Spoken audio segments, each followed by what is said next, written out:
تو دیکھیے اثر سے مغرب کے بیچ میں حدیث میں آتا ہے کہ نبی اکرم صلی اللہ علیہ وسلم سجدہ نہیں کرتے، سجدہ نہیں کرتے مطلب کوئی نماز نہیں پڑھتے، ٹھیک ہے، اس تعلق سے بات آتی ہے۔ لیکن یہ عمومی بات ہے کہ نبی اکرم صلی اللہ علیہ وسلم عصر اور مغرب کے بیچ میں نماز نہیں پڑھتے، لیکن خصوصی عمل یہ آتا ہے کہ ماں عائشہ فرماتی ہے کہ اللہ کے رسول صلی اللہ علیہ وسلم عصر کے بعد بھی نماز پڑھتے 2 رکعت، لیکن یہ نماز چھپ کر پڑھتے تاکہ امت پڑھنا نہ شروع کر دے، ان کے ظلم اور بار ہو جائیں گا، امت کو مشقت نہ ہو، بول کر آپ عصر کے بعد بھی نماز پڑھتے روایتوں میں آتا ہے، لیکن سامنے نہیں پڑھتے تھے تاکہ امت پہ بار نہ ہو۔ تو عمومی بات کیا ہے، نبی اکرم صلی اللہ علیہ وسلم عصر کے بعد نماز نہیں پڑھتے تھے، مطلب سجدہ نہیں کرتے تھے، ٹھیک ہے، اور لوگوں سے کہا کہ سجدے کی ضرورت نہیں عصر کے بعد، ٹھیک ہے، یہ ایک عمومی ہے، لیکن خصوصی طور سے عصر کے بعد بھی نماز پڑھنا آپ سے روایتوں کے اندر ثابت ہے۔ صفت صلاۃ النبی کے اندر آپ اس کی تفصیلات دیکھ سکتے ہیں کہ عصر کے بعد بھی نماز۔ بہرحال تو سجدہ ہے، تو کچھ لوگ اس سے قیاس کرتے ہیں کہ جب سجدہ نہیں ہے تو دوسری عمل نہیں کرنا چاہیے۔ اب اگر وہ بولے دینی پڑھائی کر سکتے ہیں تو اس کی دلیل ان کو دینا پڑیں گی، اور کہ دنیاوی پڑھائی نہیں کر سکتے تو اس کی بھی دلیل دینا پڑیں گی، جو کسی چیز کو اجازت دے جا رہی ہے اور کسی چیز کو روکا جا رہا ہے، اور ایک چیز جائز ٹھہرائی جا رہی ہے اور ایک چیز کو ناجائز ٹھہرایا جا رہا ہے۔ تو سوال یہ ہے کہ اگر دینی پڑھائی کر سکتے دنیا بھی نہیں، تو اب جس کو دینی پڑھائی نہیں کرنا ہے تو اس نے عصر سے مغرب کیا کرنا؟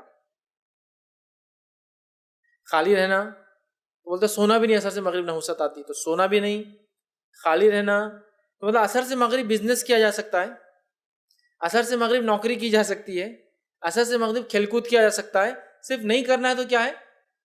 پڑھائی نہیں کرنا، دینی کر سکتے لیکن دنیا میں نہیں۔ تو اس کا پیچھے لاجک مجھے کچھ سمجھ میں نہیں آ رہا۔ سجدے کی کیوں ممانعت ہے اس کے تعلق سے بھی علماء حکمت لکھتے ہیں۔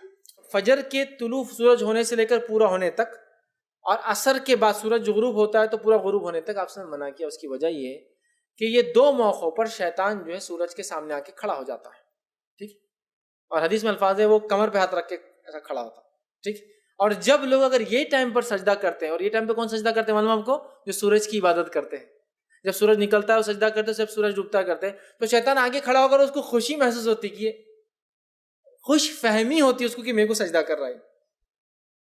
سورج کی عبادت کرنے والے تو سورج کو ہی سجدہ کرتے ہیں، غیر اللہ کی عبادت کرنے والے تو شیطان کو سجدہ کرتے ہیں اس وقت۔ دیکھیے آپ اکثر مذاہب میں سورج نکلتے وقت اور ڈوبتے وقت ہی عبادتیں ہیں، ہمارے پاس سورج نکلنے سے پہلے اور سورج ڈوبنے کے بعد ہے، یا تو اس کے ڈوبنا شروع ہونے سے پہلے عصر، ڈوبنے کے بعد مغرب، تو وہ تو عبادت تو شرک کرنے والا۔ لیکن کچھ لوگ جو کرتے ہیں جب شیطان آگے کھڑا شیطان خوش ہوتا ہے، تو مومنوں کو اس لیے منع کیا گیا کہ شیطان کو خوش فہمی نہ ہو کہ ہم اس کو سجدہ کر رہے ہیں، تو اس کو وہ چانس نہیں دینا، اس لیے ہم کو نہیں کرنا وہ ٹائم، سمجھے آپ؟ شیطان جو یہ کھڑا ہے، اور ایک روایت میں آتا ہے سورج نکلتا اور ڈوبتا شیطان کے 2 سینگوں کے بیچ میں۔ اب یہ سب غائب کے معاملات ہیں، اس کو ہم عقلی طور سے لڑا ہے 2 سینگ اتنے بڑے ہوں گے کہ سب اللہ عالم، غائب کی بات ہے۔ 2 سینگوں کے بیچ میں تو ہے، مطلب اس کو 2 سینگ ہے، بیچ میں ڈوبتا ہے، کھڑا ہو جاتا ہے، کیسا کھڑا ہوتا ہے ہم کو نہیں پتا، کہاں دکھتا تو نہیں، ہم کو نہیں پتا، سب غائب کی بات ہے۔ تو سورج کے سامنے کھڑا ہوتا ہے یا چیزوں کے سامنے، اور جب سورج کی عبادت کرنے والے جھکتے ہیں تو شیطان خوش ہوتا ہے۔ اس وقت اگر مومن بھی سجدہ کرے تو شیطان کو غلط فہمی ہوتی ہے، حالانکہ مومن اللہ کو کرتا ہے لیکن اس کو خوش فہمی ہوتی ہے مجھے کر رہا ہے، وہ چانس بھی نہیں دینا اس کو ہم کو، ٹھیک ہے، لہٰذا سجدہ منع ہے۔ السلام علیکم، آپ بھی ہمارے اس کام میں تعاون کریں اپنی زکات و صدقات کے ذریعے۔ ڈونیشن ڈیٹیلز کے لیے ڈونیٹ اس پر کلک کریں۔ اگر آپ کو ہمارے ویڈیوز پسند آئے ہیں تو اسے شیئر کریں اور ثواب کے حقدار بنیں۔ روزانہ ہمارے ویڈیوز کو پانے کے لیے ہمارے یوٹیوب چینل کو سبسکرائب کریں اور بیل آئکن دبائیں۔ ہم سے دیگر سوشل میڈیا پہ جڑنے کے لیے ویڈیو میں دیے گئے آئی ڈی کو سرچ کریں۔ جزاک اللہ۔